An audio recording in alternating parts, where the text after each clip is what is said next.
From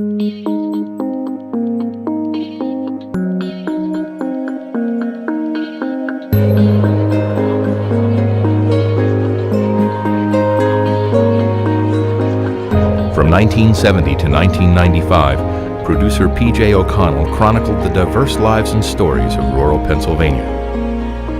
Immersing himself in the world of his subjects, P.J. tirelessly documented the extraordinary complexity of ordinary lives.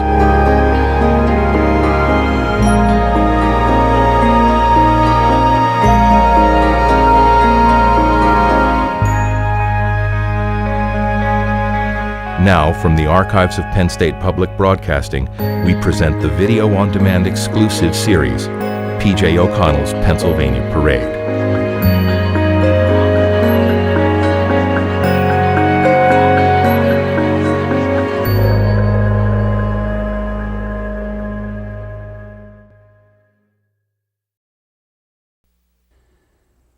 I'm P.J. O'Connell for Penn State Public Broadcasting.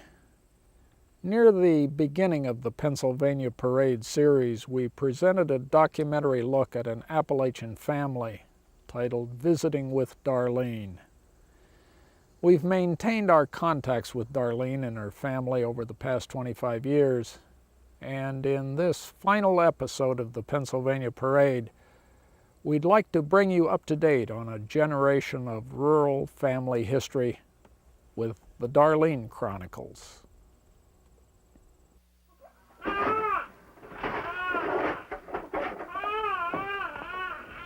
I usually burn wood in the daytime and coal at night.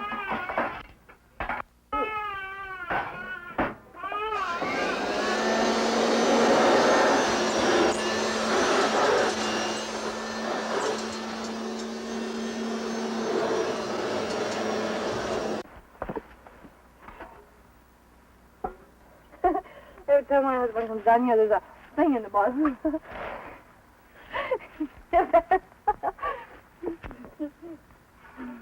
We better not be in there today, because I'll scream for bloody murder. It ain't out yet, but it's ordering the birds out. That's pretty good. Hey! Dad! That bed's calling you, and I'll beat it. Come on, come on. Get up! I've had enough of you. Crawl in there. You want me to call your grandpa? Get up.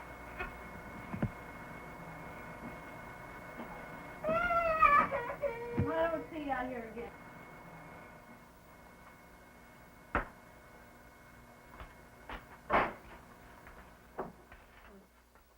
In the fall and winter of 1970, this woman and her family became the focus of a documentary film on life in Appalachia titled Visiting with Darlene. The film turned out to be a mild success. It won a National Broadcasting Award. A theatrical showing in New York City was reviewed by the New York Times, and it was used by hundreds of colleges, secondary schools, and community and professional groups. Although she was not aware of it, Darlene had become a small-scale celebrity. Now, after 25 years, a look back at the world Darlene has inhabited over the middle years of a richly varied life.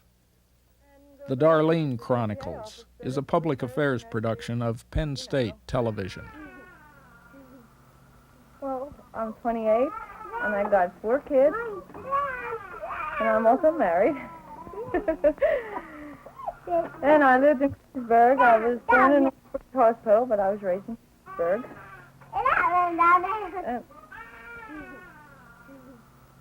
You're going to fall! Oh, good God. She did fall off the porch 3 times on that big rock right there. And right now I've got a crybaby. Go give her a bottle. Don't choke her. We had met her by chance while filming a documentary on poverty in rural Pennsylvania. The rundown conditions in which she lived contrasted with her openness in talking about the details of her life, and so over the next several months we returned periodically with our cameras, listening, watching, visiting with Darlene. No, our roof leaks, and I want to move out. And he won't see that I get a house to move to. And I can't find one myself because I got 4 kids, and people don't want kids in their houses. You know what I mean? And I won't get rid of the kids. Because that's my life, the kids. Without them, I wouldn't want to live since I got them. Before, I didn't like kids. Now I love them. Could eat that bush rag. Oh, Jesus. Can't wait till next year she'll go to school. I don't know. I told you he was out. Darlene and her family lived in 3 rooms in a converted hunting cabin. Her son Blair was 2 years old, and her oldest daughter Terry was 6. Her husband's name is John, although he's more often called Bud, and her second daughter Tracy was 3 at the time. Bonnie, 2 months, was the youngest. Darlene's days were spent mostly at home alone with her 3 youngest children, while her husband was at work driving a truck and her oldest daughter was in school. The rougher you are with these kids, the better they like it, all 3 of them. Ow.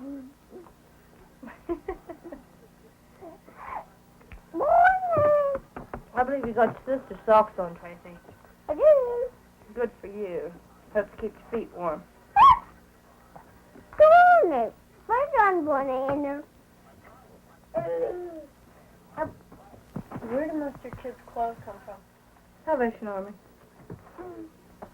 Can you get fairly good stuff? Oh, fairly. Some things you think they can wear, you get in there, you gotta either remodel it or give it to a bigger kid or a smaller kid or somehow or other. Her clothes so far come from the Salvation Army. She didn't get one thing new since she'd been born. And I wanted to get her a couple dresses, you know. They haven't had. No, behave.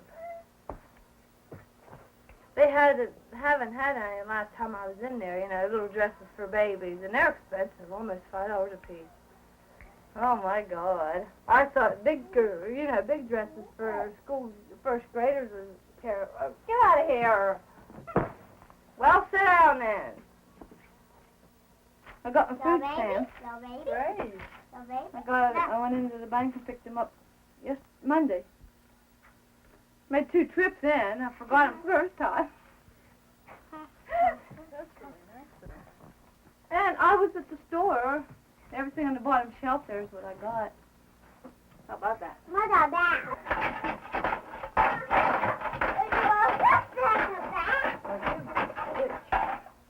It's hot.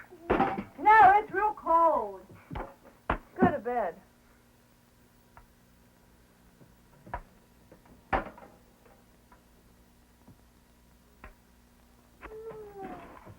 What is Toad doing in my bed? You put it in there, dum-dum.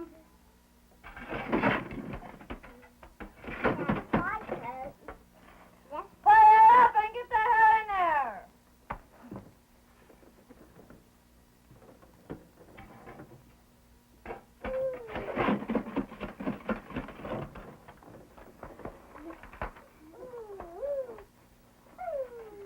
Oh, my God.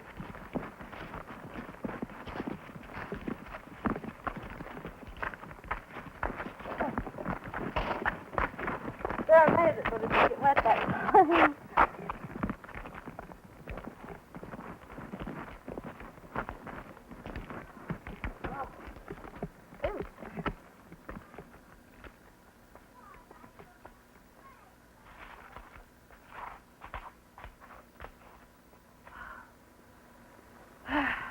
I'll make it. Oh. And that little girl here weighed 8 pounds and 5 ounces the last time I had her at the doctor's. How old is she? 2 months. But she didn't eat nothing. She didn't like what they was feeding her. Of course, I don't blame them. Here, kid. They tried to give her to drink the water. That was just like trying to lead a puppy dog to something they didn't like. She never ate anything for me. All she did was spit it up. But they fed her. She eating any better now? She's a good bit better now. She drinks one of these little bottles. When I brought her home, she only drank about 2 ounces out of it. Now she's doing pretty good. Except for that milk, I don't like it. I don't even like the smell of it. Want some candy, Mom?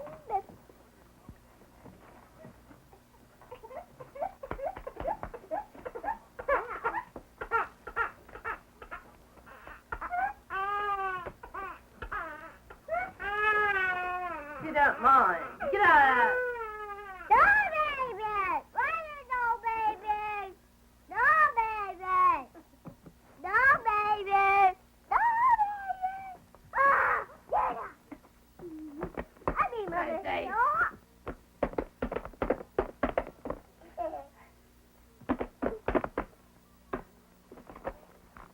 Stay out of it!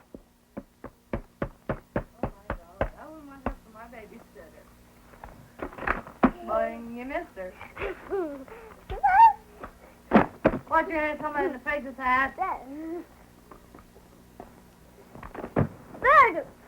Murder! Murder! Murder! I got a bathtub for that porch, but I'm too tired to clean it up. Just wait a minute.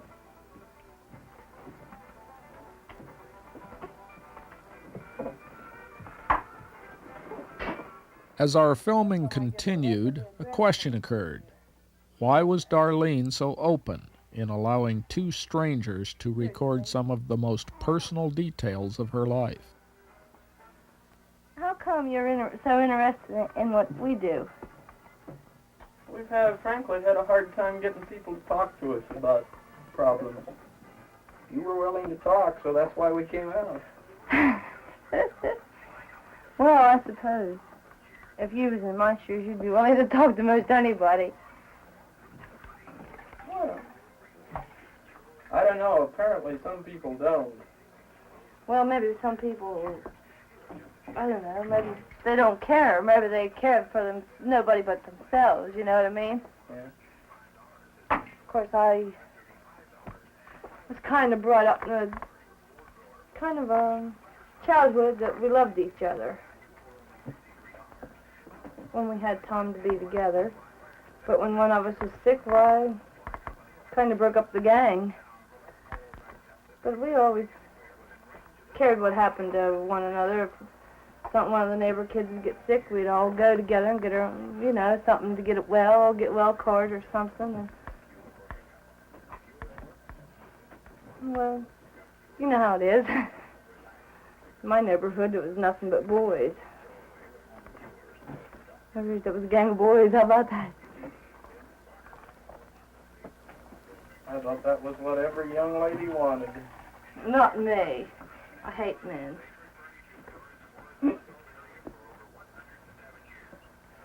All men want just what they get. Don't the sweetest. They want to make kids and they don't want to daddy them.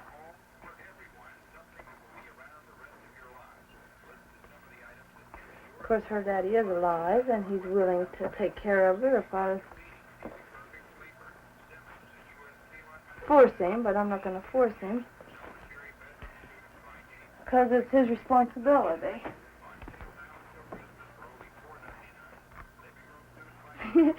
Laugh, you little...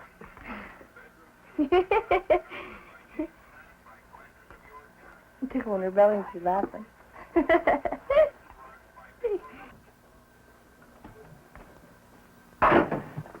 I forgot the bathroom. Get your shoes on and go. And your coat. Where is it? Get it.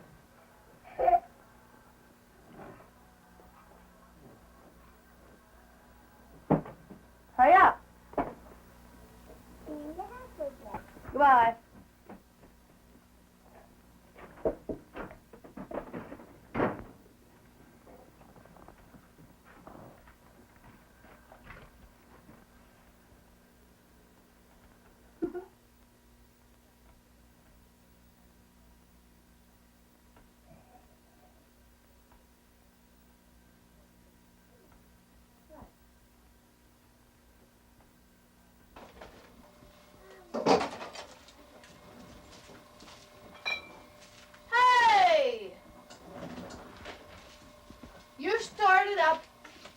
plug it in, you start it up, and I'm going to knock you in your ass.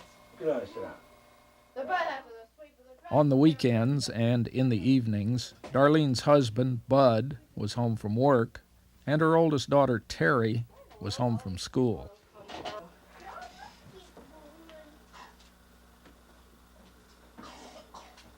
I'm going to put butter on Blair's, I believe. Maybe he'll eat it. What? Eat, Gracie. Or Terry. It's not going to kill ya!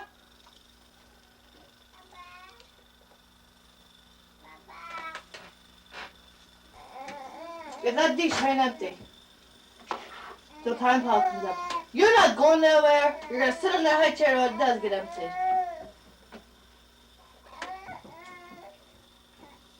Lisa ate it. I'm still living yet. This is my second. PJ ate it. Eat there. Oh, You right. see anything wrong with that soup? That's good, I think.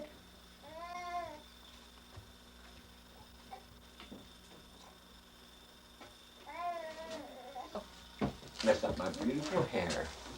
Funny haircut. Hey! Give me scissors. Give me scissors. No, I'm a professional do it. I'm no amateur. I cut it before and he never said a word. Yeah, but when I look at it.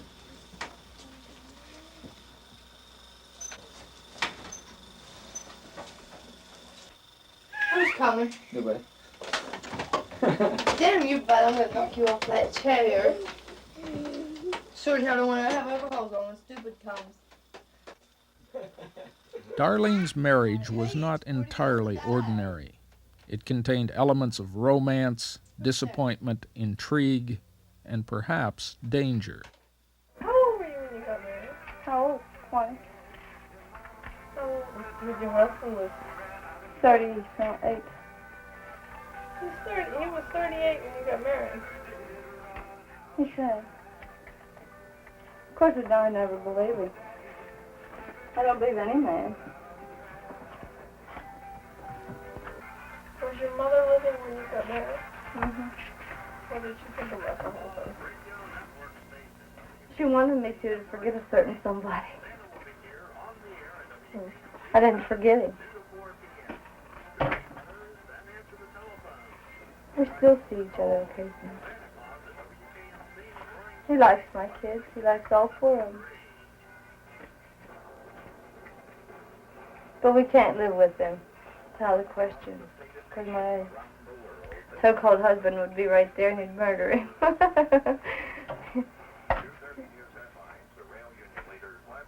He threatened to kill us both if he ever caught us together. He caught us. Do that? He caught us. No. That certain someone was up here last night.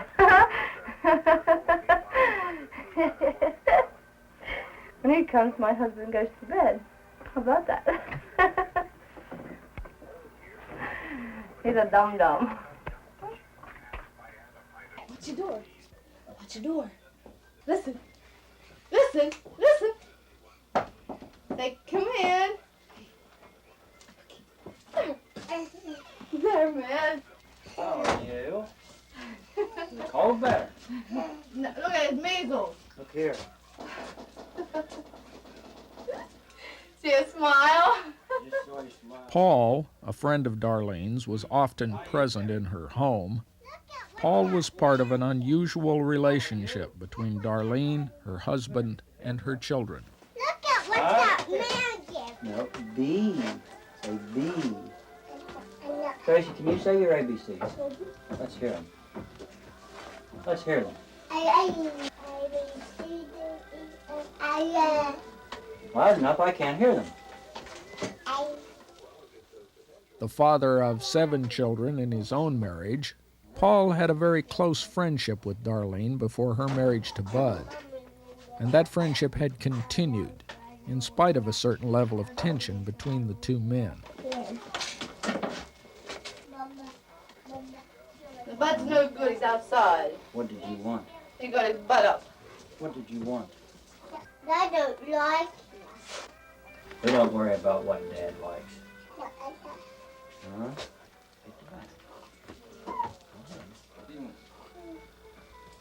Reach up and touch your ceiling. Can you? Stand up. Stand up. Touch your ceiling. Touch your ceiling.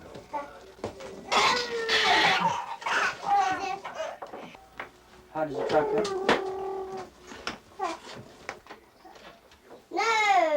Terry, did you brush your hair if you're going with me? You scrub this boy after we had that Vicks on. I bet all four of them. Didn't I, Lisa? When you put Vicks on them, then it's not so good.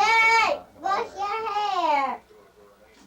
I beg your pardon, mister. I bet all four. I clean house and I bet the stuff. You're gonna lose it. Ma, tell it, brush your hair. Ma, tell it, brush your hair. Are you going with me? Get that brusher or I'll knock you through the refrigerator door. Not so bad. She won't listen with a damn. John Myers walks out, she listens as good as pie. She didn't want to eat her dinner. So I set her on the high chair. I know I did. And he What said, you didn't have on the floor, yeah. Can you do a French twist?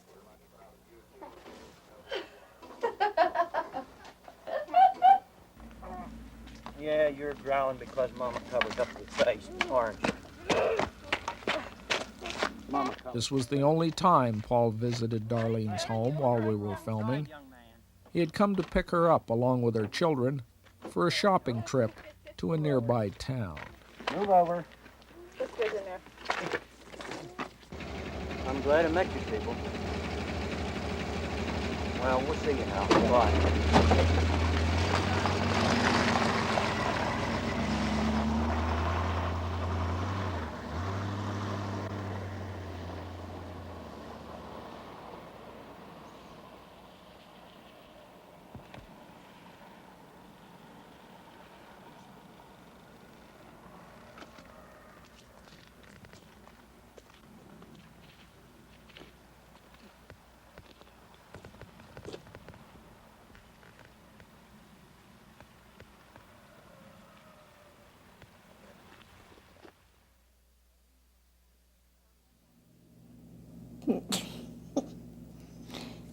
My name is Darlene Myers. I live in Reservoir Road, Holdysburg. I'm 50 years old. She is older, heavier, still without running water and a bathroom, still married. Her children, there are 5 in all, are grown and mostly gone. Some of them are not on speaking terms with their mother, and others make only occasional contact. Darlene's earlier male companion, Paul, that certain someone, has moved out of her life, with some regrets on her part. She is sometimes subdued, sometimes active, still the complex and fascinating woman whom the producers first met in 1970. Our contacts with Darlene and her family continued intermittently, but in the early 1980s, the old cabin was suddenly empty. Neighbors directed us across the valley to a new stage in Darlene's life, a house that she had purchased for $20,000, money she had saved from her household budget over the first 20 years of her marriage. Terry, Darlene's oldest daughter, was planning to join the Army at the time we visited. We later found out that she had decided to stay home and get married instead. Darlene Myers came in to see her brother, and I was in and out on the trips on the job at the time. And she didn't know I come in the hallway, and she turned around to go out the hallway and run right back into me. During a visit in 1987, we found that Darlene's life had again moved on. We were introduced to her new companion, Bob, the former owner of a small trucking company whom she had bumped into 3 years earlier. One thing or another, and we ended up, all of us were together, her family and me. Smart move. Now this house has no toilet facilities in it. It has no running water right now because the water line went out on it. The whole back line of the house. Bob had 2 children, one by each of 2 former wives, and he took an immediate interest in the conditions in which Darlene and her family lived. I think they deserve something better. And if I can be the one that helps them get it, all well and good. They have a choice of 3 she's looking at right now. I don't know which ones they would approve. That one? Bob had moved ahead on a plan to replace Darlene's 60-year-old house with a new one. The funding for the house was to come from low-income loan and grant programs. That's part of their file. But there were some problems that had not yet been resolved. And that's welfare. There's a stack of welfare papers right there. Darlene and Bud's complex history with welfare and unemployment and her ownership of a house created significant eligibility questions with both public and nonprofit agencies. Darlene was, in effect, not poor enough. Yeah. Give you a different kind? No, same thing. Bud, Darlene's husband, was still living with the family. He had been laid off from a bus mechanic's job 2 years earlier and was just beginning to collect Social Security payments. And 2 of Darlene's children, her youngest daughter Bonnie and her oldest son Blair, were coming home from school while we were filming. The last time we had seen them, Blair had spent most of his time in a crib, and Bonnie was in a bassinet. Get up here too. Come on. Get up there. All right, I'll be. Hold it. This way. There's times they get angry as hell at me, but a lot of other times I think they care a little bit anyway. They're peaceful. I try to teach them the right way to do. Sometimes it isn't quite so easy to do as it is said. You walk like you're about beat. Did you tell Flaky I told him he was flaky? Darlene's youngest son, Roy, also arrived home from school. It was our first and, as it turned out, our only opportunity to meet the youngest member of Darlene's family.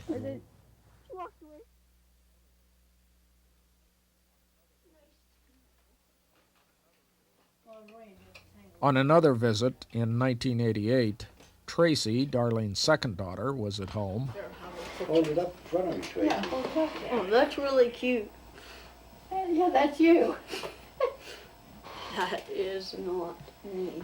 That is you. No, that ain't. That's the little rugrat they had. Yeah. PJ knows how little you was. You bad little girl. I never changed. Tracy was 3 when we had first filmed. After high school, she had enrolled in a state job training program. That does not look like me. And still living with Darlene at the time were her husband, Bud, and her companion, Bob. Yeah, there comes Bonnie. She's gonna give me a candy bar, but she has to pay for it. There she. Yep, with Yeah. almonds. Give me $1, you can have one. No, they're not worth the candy dollar. bar? No, not worth the dollar. What are you blushing for, Bonnie? That the, is it Johnny today? Yeah, I saw Johnny. Get out of it. I want to see him. Is that boy coming? I doubt it. Is he gonna call? Uh-huh. He's not allowed to come. I said so. You wouldn't be mad at you, huh? I didn't say so either. You wait! I'm getting tired of picking on me already. I walk in the door and first thing I get my picture taken and then I get picked on. Get a Just picture. say who was taking your picture. Oh, now we A can friend. tease it. Now we can tease. Yeah. Ah! You just hit my ear. What'd John say about your ears? Oh yeah, what do you say about your? Nothing. He said they look nice. And that's the phone. And that's John. That's John. Hello. Yeah, somewhere between here and there. What do you want? There's nobody for you. Back up. Okay. Bonnie's standing here dancing. I am not standing still. Yeah, she's dancing for the camera. All right, here she is. She's blushing. Her face is red. Here she is. Yes. Bob, he said he wants a picture. He wants to get his picture taken with me. Yeah.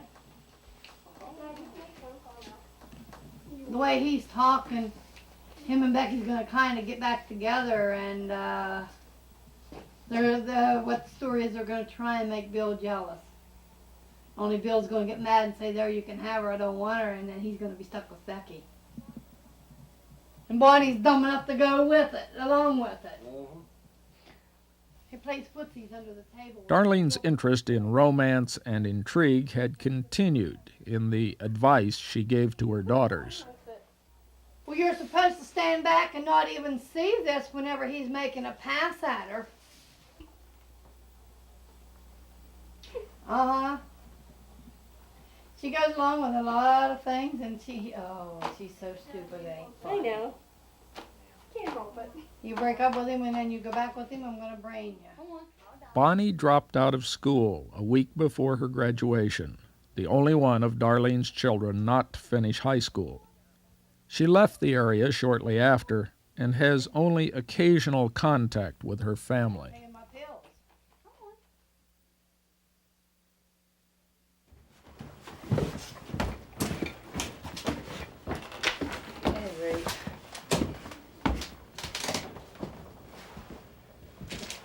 You mean that's all gonna be in the newspaper?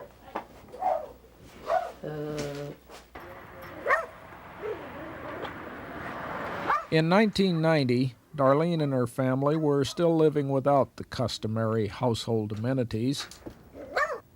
Bob's attempts to obtain new housing had not yet succeeded, but his activities with the local Habitat for Humanity organization had prompted newspaper articles on Darlene's house and living conditions. Can I have you two folks right here? I just shoot a nice portrait of you with your house in the background. Alright. Alright, just look straight ahead towards me here. Here we go, first one. We're good.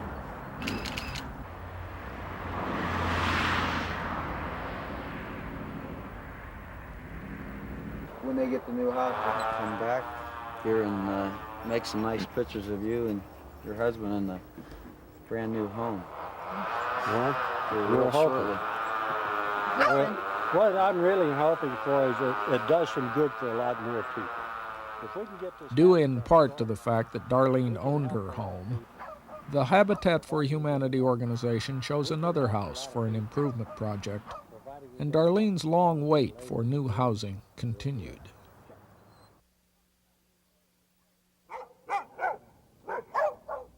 Three years later, in 1993, the old house was still in use.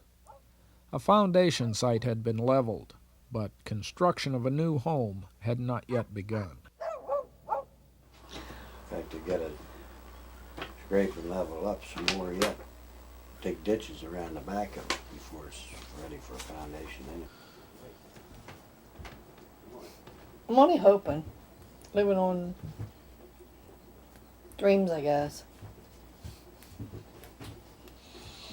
Well, better that than nothing. Hey, who's coming? Who coming down? Here come my big girl. Here come my big girl. Here, honey. Here, honey. Ah, this is my big girl. Say hi, PJ. Say hi. Oh, Bob, I put this stuff up. Jessica, one of Darlene's 4 Here grandchildren. comes the little one. Along with her younger sister, Jessica had been removed from the home of Darlene's second daughter, Tracy, by the county's Children and Youth Services Office and placed temporarily with her grandmother. Yeah, this is little Tracy.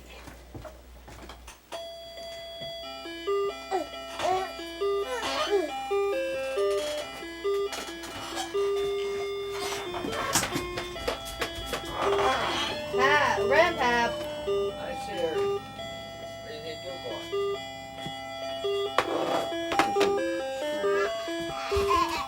Get up there.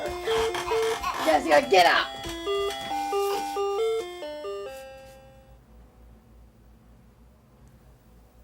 A few miles away, the rented home of Darlene's second daughter, Tracy. Tracy was 3 years old when we had first filmed. Now she was 28, 2 children, unmarried. Okay, she went get home. Whenever that will be. Huh? Whenever that will be. I'm not too good with it. Tracy and her companion, John, were trying to arrange to have their children returned to them in time for Christmas. How does your mom come to have the kids? Hmm? How does your mom come to have the kids? I took them out when child welfare came. She was the only person that I knew I could trust with them.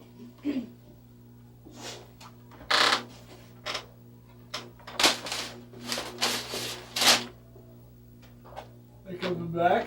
Yeah. Yeah, child welfare said they're not here to take them. They're here to really help us out and everything. But they'll see that we get them back.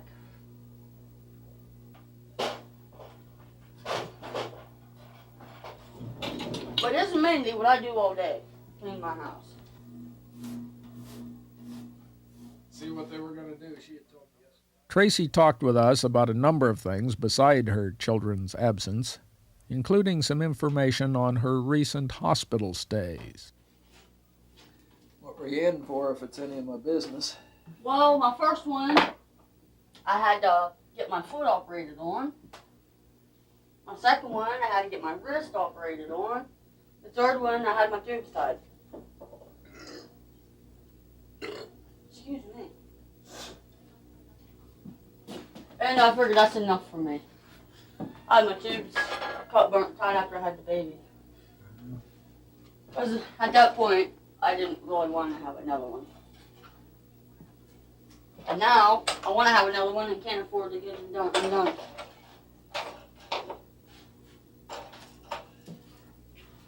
So I'm just happy with 2.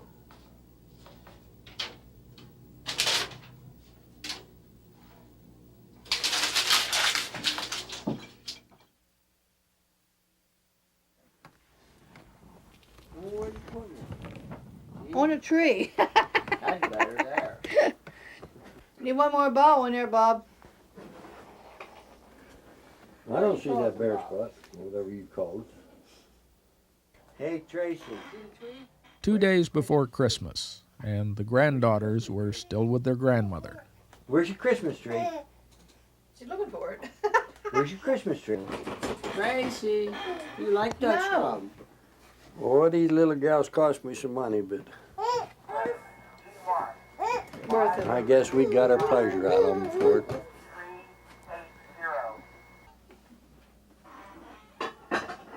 I don't like his coffee pot. Don't keep the coffee pot. It keeps it hot. It does not. You got it lopsided, son. One of these. Besides her 2 granddaughters, Darlene's oldest son, Blair, was back home living with his mother. Yeah, hold it with your fork.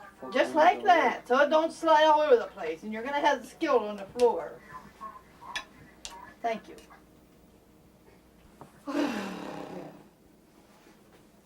Now, if we had some light on the subject, we might be able to see some.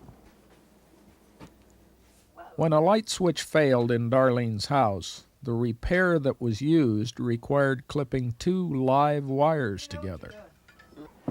I'm surprised I could see how to hook it up. Light on the subject. The wiring and the house were showing signs of serious Did deterioration. you ever hear where there's a will, there's a way? Oh, telephone. Let me get it, Blair. She'll probably hang up on me. Hello. Yes. For you. Hello? Uh-huh.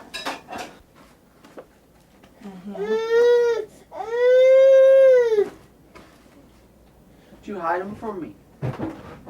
Blair, go tell Bob. Tell Bob to come here. Yeah, hurry up.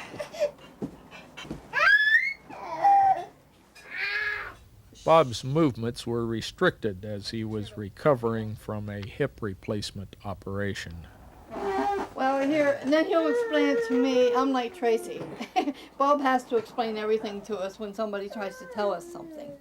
So he'll explain it to me after you explain it to him, okay? Okay, here he is. What The hell am I going to Johnstown for? I had told her one time that somebody had evidently tried to get with this girl who had wanting them to do things that they shouldn't have been. She said, well, I don't know. Nobody's been around them long enough. Well, there's a couple of characters that have been around, and one was even babysit her a couple of times, and he's not allowed around her. You know who I'm talking about. Children's Service now is going to have to fight the state of Pennsylvania over the abuse of these children. Okay, you ready to do it again? State doesn't You wanna want do to it again? recognize it as abuse. You want to do it again? Okay, we'll do it again. And they know, and I know, that it's a fact. That, hey, there has been abuse done. All yours. The two granddaughters were later examined by a Children and Youth Services doctor, but Bob's suspicions of child abuse have remained unconfirmed.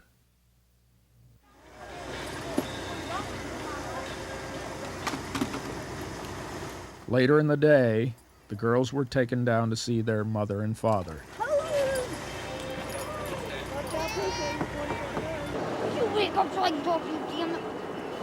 Well, she's been up early this morning. That's the first she's gonna sleep. Well, she don't need to sleep right now. It's daylight. What are you my trying to do? fault. Get her days and nights mixed up again? She was awake all that time, wasn't She's been wanting to take a nap. What's this? What's this? And we're coming home. We just went up once and down, and that was it. It ain't out yet, but it's ordering the birds out. That's pretty good. That's Mommy when she was a little baby like you. That bed's calling you. Yeah, that was Mommy when she was a little baby like you. Almost 25 years had passed since the original filming, when we arranged for Darlene and her husband to see themselves and their family as they had appeared a generation earlier. She never ate anything for me. All she did was spit it up. But they fed her. Their mommy holding the bottle. Mommy trying to hold the bottle for the baby. No, mommy trying to take the bottle. Better now. She drinks one of these little bottles. When I brought her home, she drank about 2 ounces out of it. Now she's doing pretty good. Except for that milk I don't like. You I don't? don't even like the smell of it.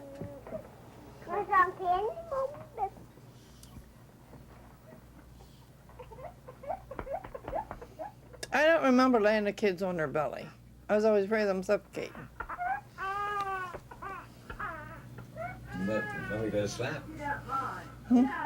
Mommy got smacked. There she is. And there's Mommy rolling around on the floor.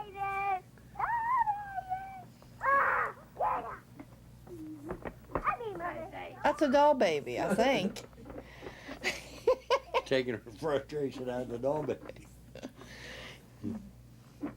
Yeah, my doll baby.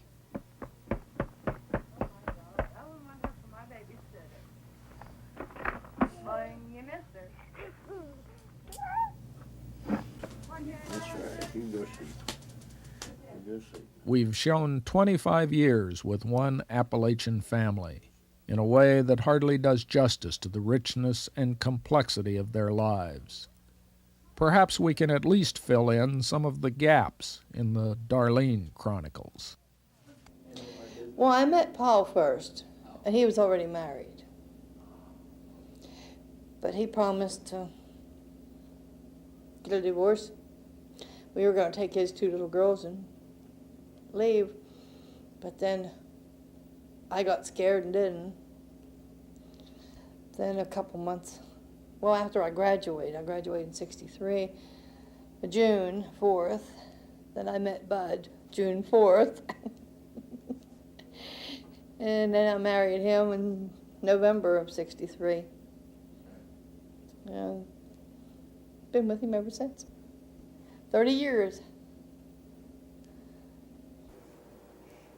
We had our ups and downs, but who don't? But we stayed together. That's the main thing.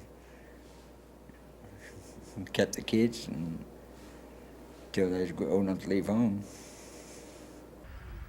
I feel that my dad did the best he could the whole time. Darlene's oldest daughter, Teresa, or Terry, lives a few miles away with her son and husband. My mother and I to this day don't speak very much. I try to forgive her. I try to, ask him. I've been kicked in the teeth, I don't know how many times by her. The tensions between Teresa and her mother have resulted in part from Darlene's relationship with her earlier companion, Paul. He was kind of nice. He liked to make kids, but he didn't like to take care of them. Which brings up a question of paternity. Who are the fathers of Darlene's 5 children? Well, Teresa and Tracy's John's, and Blair, Roy, and Bonnie's Paul's. They look like him too. Does that bother you? No, not really. Well, really, we were all too young to really understand, what was going on. But when you're used to just, having Dad around, it really confuses because we didn't know which one to really call Dad.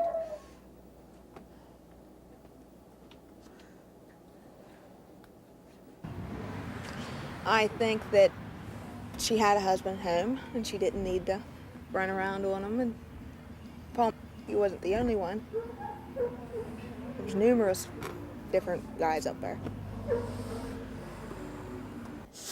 Except most of us kids belong to Paul. You or you don't? Or do you? I don't know. Oh, yes, I do. So you're Paul. I've got his blood type. Oh.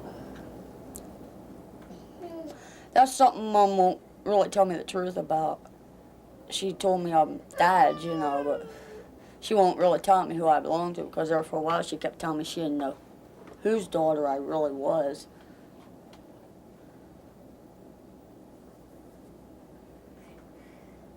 So I don't know.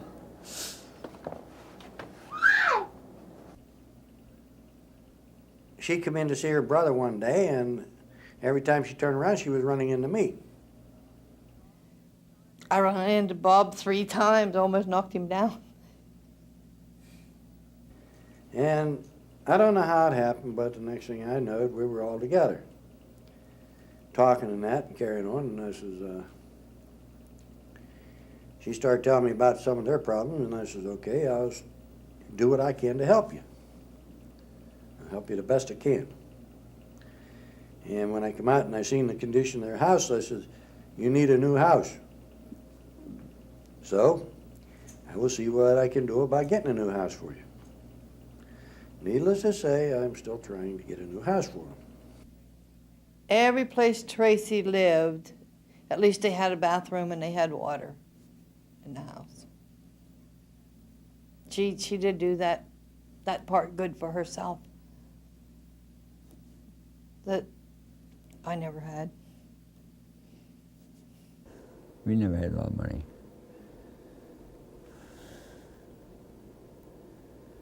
Nope.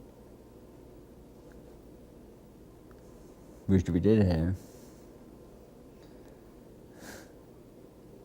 Darlene's husband, Bud, is 68 years old. Her companion, Bob, is also 68, and Darlene is 50. There is a good chance she may have to live the latter portion of her life alone. I think if something happened to him, she'd be able to make it out on her own. But yet, like she said, she was never out on her own, so she wouldn't know what it's like. her excuse of everything is, I can't help it. She just don't want to do anything about anything.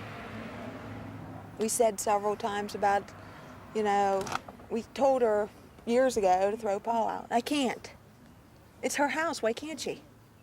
You know what I mean? And so we've told her things about this guy. She says, well, I can't help it. It's not my fault. Now she can't do nothing about it. I was never on my own. I always had somebody to depend on. But I had Bud and I had Paul to depend on. Now I got Bud and I got Bob to depend on. I can't depend on myself. It's just one of them things. I never had the experience. I might not like it, but at least it would be a chance to prove something, whether I could make it or not.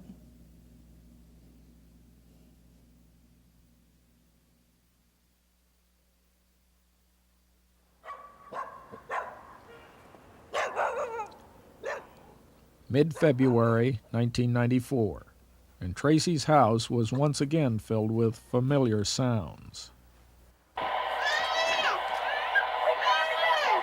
6 years, Security X, Central Pennsylvania, 186. We're trying. Stand by.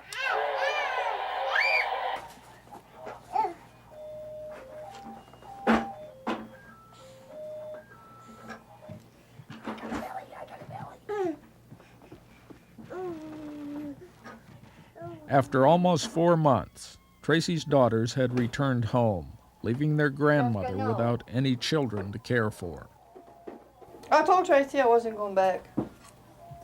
I kissed the girls goodbye. I said, I won't never see you again. I didn't want to let Tracy go. I wanted little Tracy. She reminds me of Tracy when she was little. She's my little doll baby. I give her a hug and told her goodbye.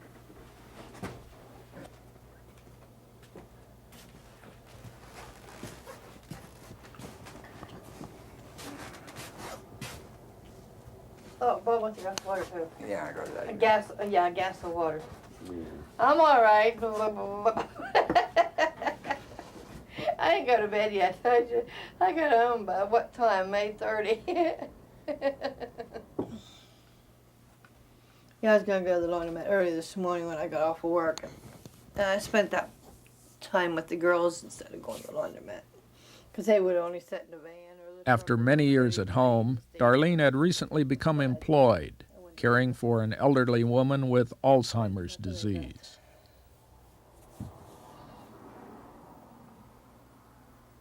Tracy will be calling after a bit, probably. She said she'd call me later. She hadn't called me for a week, and then she called me yesterday. I won't call her. Nope. Won't call nobody. Did you find it? Did you find it? It is a suitcase filled with Darlene's family photographs. Here's another picture of the kids when they were. Terry was 8, Bonnie was 2, Roy was 1, Blair was 3, and Tracy was 6.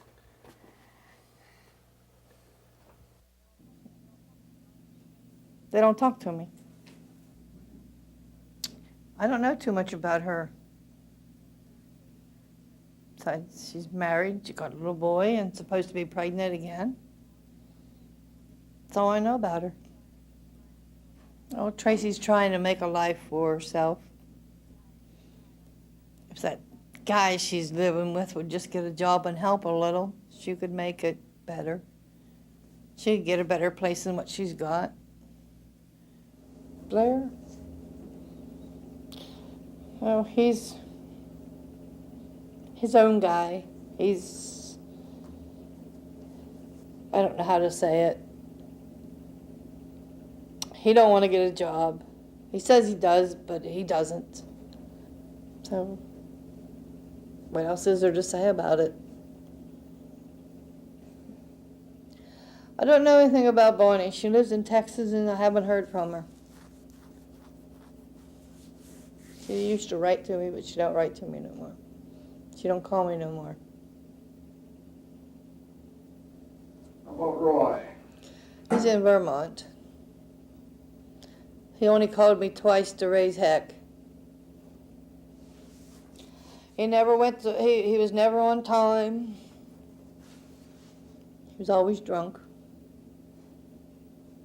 I think he spent some time in jail, but nobody will tell me.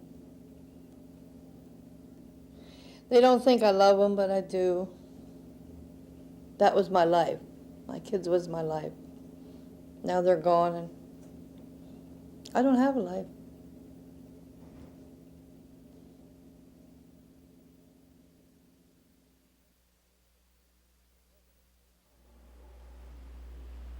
Inevitably, the world changed. Up in Paw Paw Hollow, the gravel road is now paved, and the old three-room cabin sits empty and decaying. The tangled lives of Darlene and her family have moved on. There are grandchildren, plans for a new house, old pictures, memories. The future is, as always, uncertain, except for the certainty of continuing change. It has been 25 years. Perhaps in another 25, someone will return and continue the Darlene Chronicles. She has been our most enduring subject. The 25-year documentary record of Darlene and her family is a television rarity, and as good a way as any to complete the Pennsylvania Parade. We appreciate your attention to our efforts to provide a documentary portrait of rural America. For Penn State Public Broadcasting, I'm P.J. O'Connell.